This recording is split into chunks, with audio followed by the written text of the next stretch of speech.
علیکم ورحمۃ اللہ تعالی وبرکاتہ۔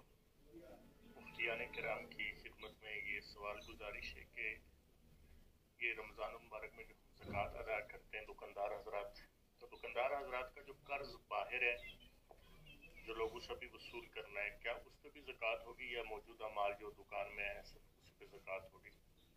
زکوٰۃ کی ادائیگی کی صورت بیان فرما دیں۔ پوش جی وعلیکم السلام ورحمۃ اللہ وبرکاتہ۔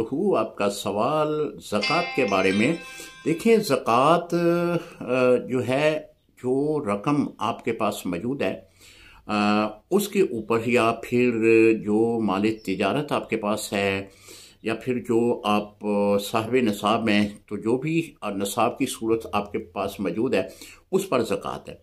اگر آپ نے کسی کو کچھ رقم ادھار دی ہوئی ہے تو آپ کو اس بات کا مکمل یقین ہے کہ یہ مل جانی ہے، تو پھر آپ اس کی زکوٰۃ ادا کر دیں۔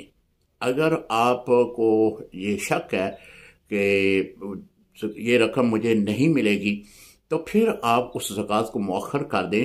جب وہ آپ کو رقم مل جائے تو اس کی زکوٰۃ بھی ادا کر دیں۔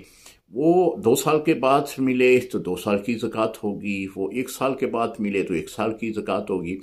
جتنے سالوں کے بعد بھی وہ رقم ملے، آپ اتنے ہی سالوں کی اس کی زکوٰۃ ادا کر دیں، آپ کی طرف سے زکوٰۃ ادا ہو جائے گی۔